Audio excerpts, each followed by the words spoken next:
Hello students, in previous lecture we have studied inverting operational amplifier configuration. By using that configuration we can control the gain of op-amp with this negative feedback, and in that configuration we have applied input to this inverting terminal of an op-amp and we have grounded this non-inverting input terminal. Now let us see what will happen when we apply input to this non-inverting terminal of an op-amp. So we have applied this input to this non-inverting terminal and we have this inverting terminal grounded. Okay, so this kind of configuration is known as non-inverting operational amplifier configuration. This is also one of the linear application of an op-amp. Here the output voltage and input voltage both is in phase. So now for this configuration, let us find the relationship between output and input voltage. Now before we find the relationship between the output and input voltage, let me redraw some circuit. That circuit is same as that of this previous circuit so that you can have better idea about the circuit. So here I have redrawn the same circuit. You can compare both the circuit. This is a previous circuit and this is a new circuit I have redrawn here. Okay, I have redrawn the same circuit in a different way. So here we have applied input. Okay, this is the input to this non-inverting input terminal and we have a feedback resistance RF between the output. Okay, this is output and this is the inverting input. Okay, this is the inverting input. In between this inverting input and output, this is the feedback resistance.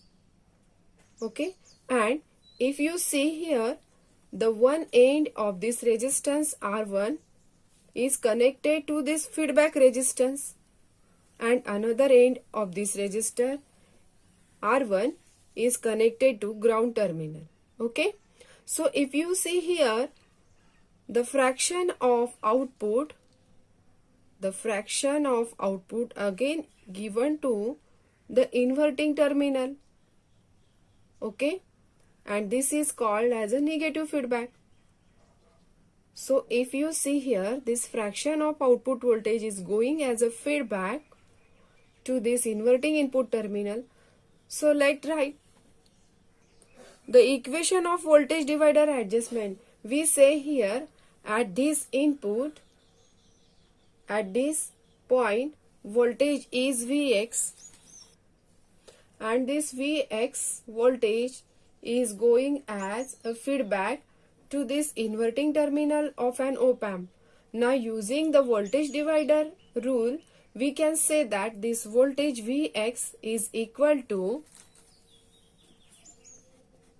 this R1 resistance upon addition of both these series resistances, that is R1 plus Rf. You can say R1 or Rin, there is no objection. Okay students, that depends on you.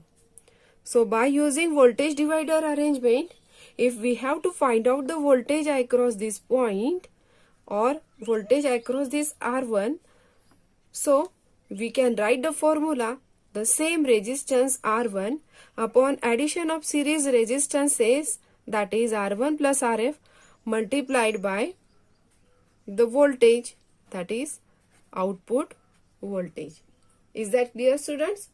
This voltage will be going as a feedback to this inverting input terminal. So at this point also the voltage will be equal to Vx. Now in the last video we had seen that whenever we are going or we are using this op-amp as a negative feedback configuration, then there will be virtual short between both the terminals, that is inverting and non-inverting terminal. Okay students, of this operational amplifier. It means that whatever voltage that appears at this one end of this op-amp inverting terminal, the same voltage will appear at the another end of the input terminal. It means that V plus is equal to V minus. Isn't it, student? In previous application we have similarly written this equation due to virtual ground. Okay, students? Since virtual short. Now, non-inverting and inverting input terminals.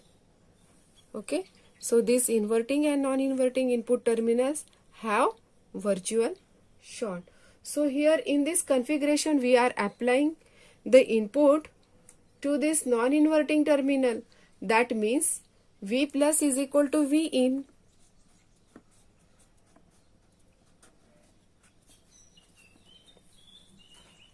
Okay. So, because of this virtual short at this inverting terminal, okay, because of virtual short in between this inverting input terminal, also the voltage should be equal to V in. That means V in is equal to V minus. And we know that V minus, that is equal to Vx. This V minus is equal to Vx. Okay. So we can write this input voltage V in, that is equal to Vx. So simply we'll write V in is equal to Vx by using this equation. V minus is equal to V in is equal to Vx. So we can say that V in is equal to R1 upon R1 plus Rf into V out. See, this equation 1 gives Vx. This equation 2 says that V in is equal to Vx. So by putting the value of equation of Vx from equation 1, we'll get this equation V in is equal to R1 upon R1 plus Rf into V out. Is that clear, student? By equation 1. Suppose this is equation 3. V in is equal to R1 upon R1 plus Rf into V out. So we can write here V in. I will give this equation number 3, that is V in is equal to R1 upon R1 plus Rf into V out. Simply we'll write here V in upon V out is equals to R1 upon R1 plus Rf. By rearranging this equation, we'll get V out upon V in is equals to R1 upon R1 plus Rf, and this is R1. Means term at the denominator goes to the numerator and numerator terms will be shifted at the denominator. Only this is the rearrangement in this previous equation. So V out upon V in is equals to R1 upon R1 plus Rf upon R1, and we'll get the final equation V out upon V in is equals to 1 plus Rf upon R1, and we know that this V out upon V in is nothing but what? Yes, closed loop gain. So that's why I have made here bracket, and this is the main equation of gain in case of non-inverting operational amplifier, and this is nothing but a closed loop gain. What it gives? The V out upon V in, this is a closed loop gain, is equal to 1 plus Rf upon R1. Students, remember that in previous equation there will be the negative sign in the output equation. What is the equation of inverting operational amplifier? V out upon V in is equal to minus Rf upon I in. But here is no inverted sign or negative sign, or there is no inversion in non-inverting op-amp configuration. So we can say that by using this equation, this non-inverting operational amplifier gives both the input voltage and output voltage is in phase with each other. In this non-inverting op-amp configuration, we can control the gain, that is V out upon V in, by controlling the value of feedback resistance and input resistance. with the help of this equation. If suppose the value of input voltage is 1 volt and feedback resistance is about 3 kilo ohm and RF is equal to 1 kilo ohm, then by putting all these value in the equation, V out is equal to 1 plus 3 upon 1 and V in is equal to 1. Therefore, V out is equal to 4 volt. In this way, we can control the gain of this operational amplifier. Okay, students?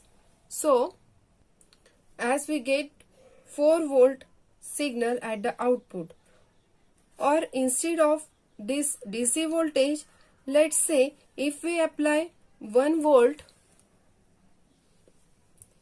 of sinusoidal waveform or signal, and if we have the value of R1 is equal to 1 kilo ohm and that of RF is equal to 3 kilo ohm, then we'll get the value of output, that is for AC signal, which is having same phase with respect to the input, is about 4 volt.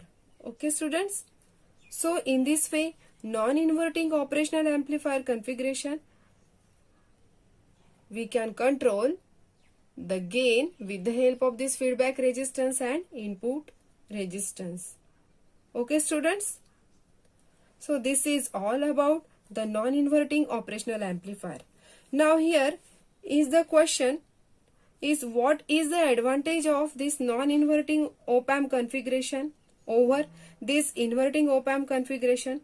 Because if you see both the configuration, in both the configuration we can control the gain using feedback resistance and input resistance. Okay, student? So let us find out some of the advantages of non-inverting op-amp over this inverting op-amp configuration. Now, one of the obvious advantage of this non-inverting operational amplifier configuration is that the output and input are in a phase, while in non-inverting op-amp there is 180-degree phase shift between input and output, as we have studied in the previous lecture. Okay, student? Apart from this, if you see non-inverting op-amp configuration, then in this configuration, input impedance of the circuit is very high. If we consider the ideal op-amp, then input impedance of the circuit is infinite. While in case of inverting op-amp configuration, the input impedance depend upon the value of input resistance R1 or Ri. So if we consider the ideal op-amp, in that case, the input impedance of this inverting op-amp will be equal to Ri. Okay, students? So now let us derive the expression for this input impedance in case of inverting as well as non-inverting op-amp configuration. So now if you see this inverting configuration, the input impedance that is seen through this voltage V in, or in another words we can say that if the input impedance of this configuration is equal to the input voltage, okay, suppose write in this way, Z in is nothing but input impedance, that is equal to V in upon, that is input voltage divided by the current that is passed through this input resistance. So let us say the current in this circuit, this is I in.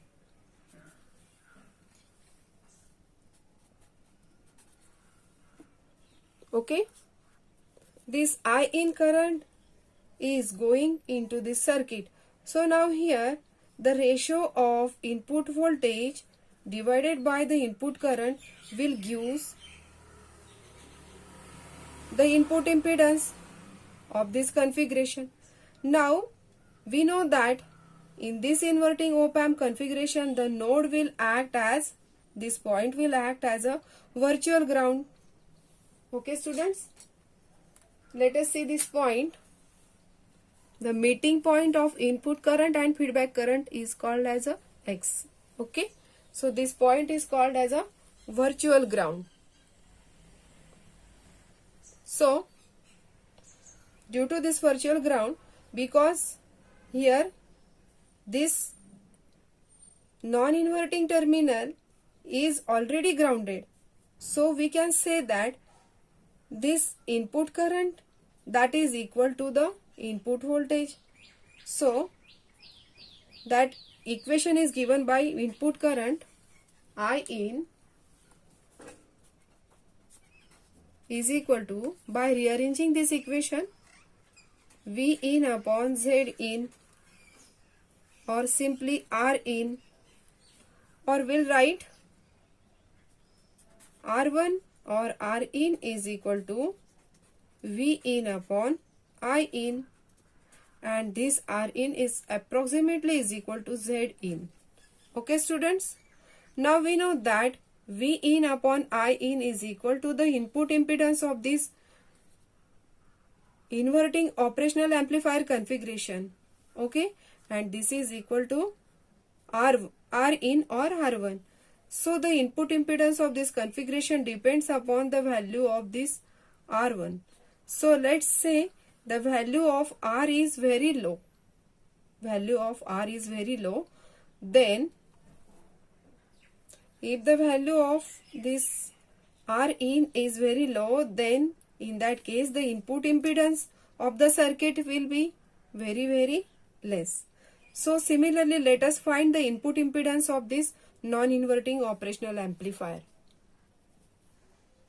So in this non-inverting op-amp configuration, also the input impedance that is seen through this voltage source V in.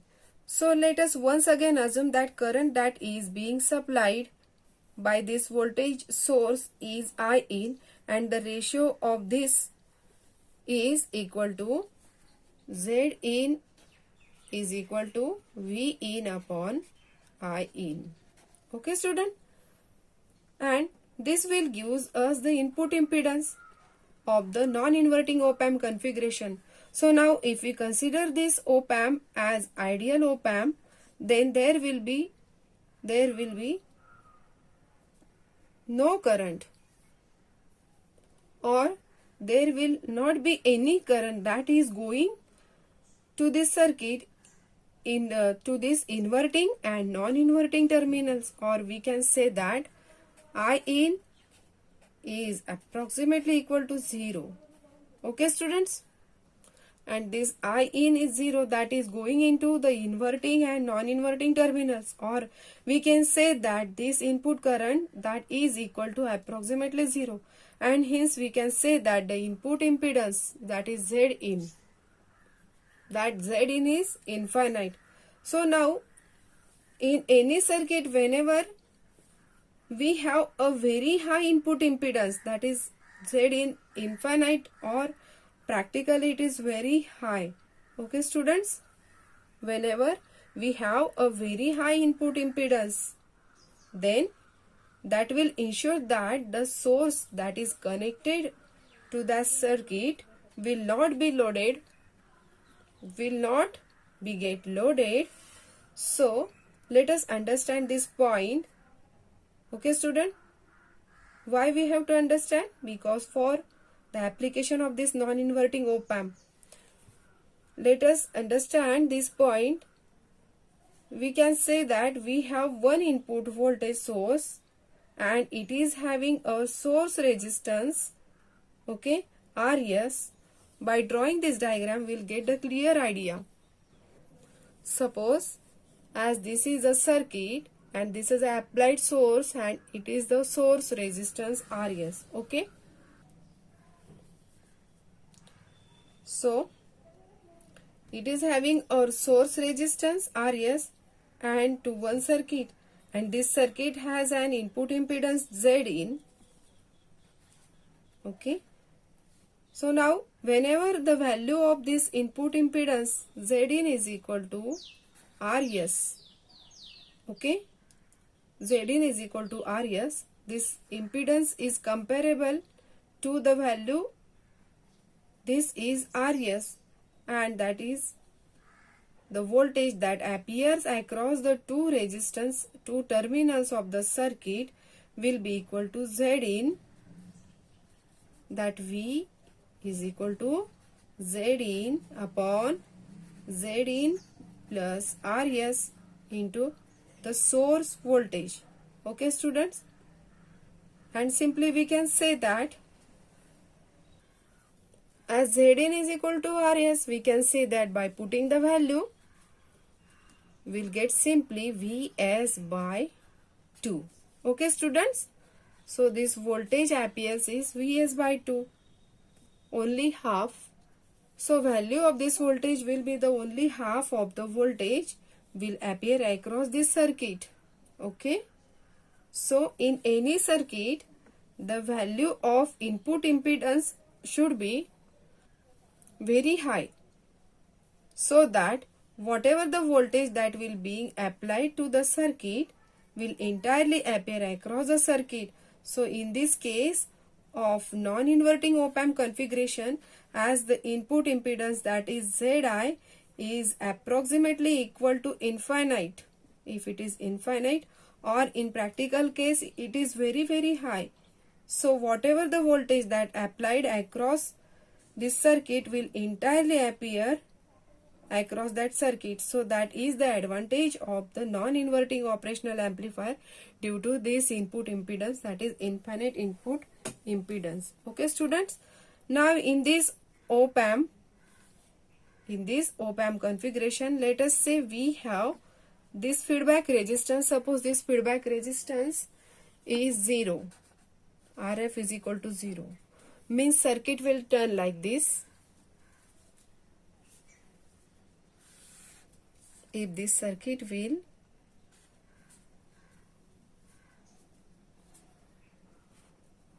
no feedback resistance through this op-amp and input is applied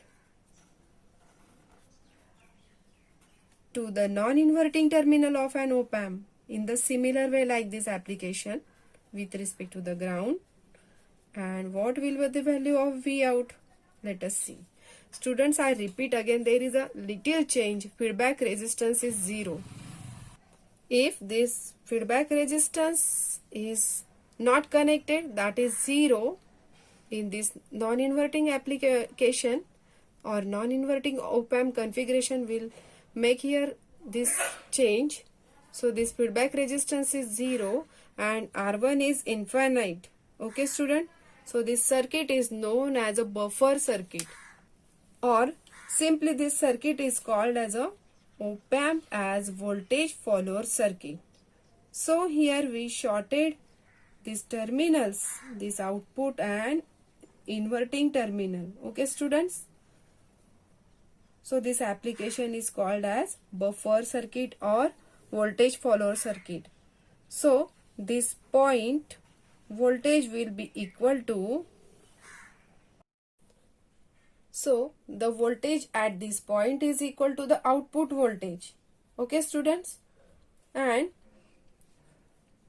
we can say that due to the feedback given to the inverting terminal of an op-amp, V minus is equal to V plus, or simply because of feedback we have a virtual short between this inverting and non-inverting operational amplifier terminal.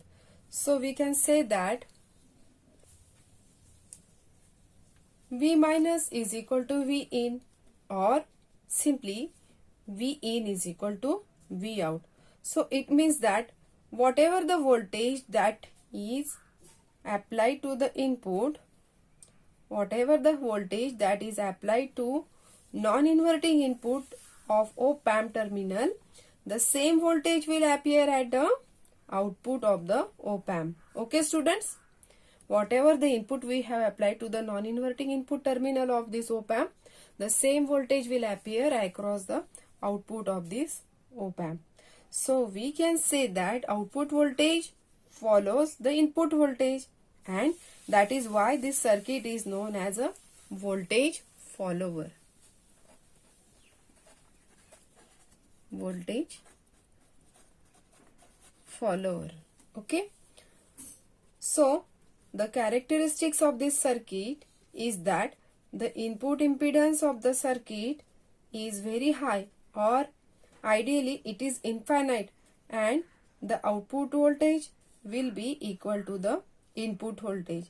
So because of these two characteristics, circuit is known as a buffer, and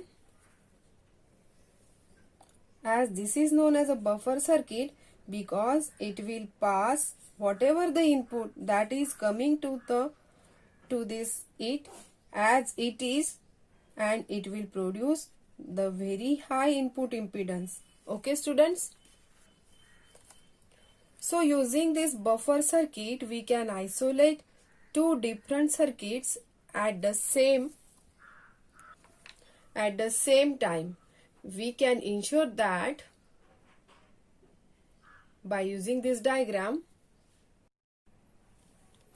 So whatever the voltage appearing at the output of one of the circuit will appear at the input of the another circuit, and that is particularly useful when we have a low input impedance in one circuit.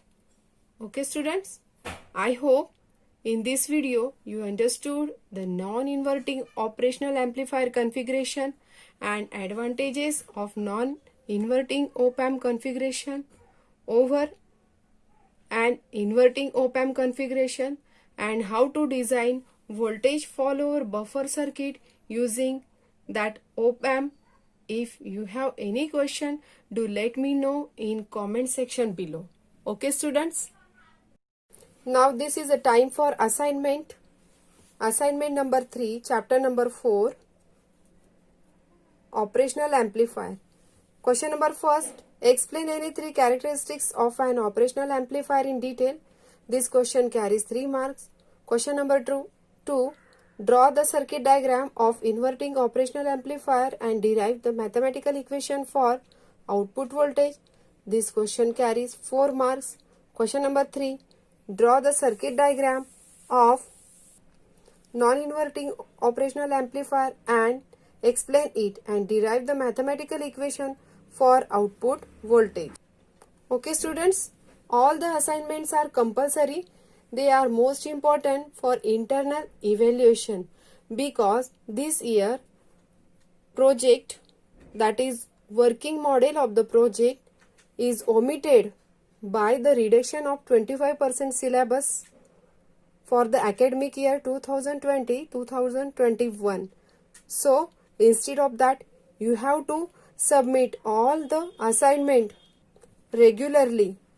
Okay students, so submit all the assignment regularly in time, and compulsory you have to write all the assignment. Those students who will not submit their assignment, they will lose their internal evaluation marks. Okay students, so send me regularly all the assignments in the PDF format.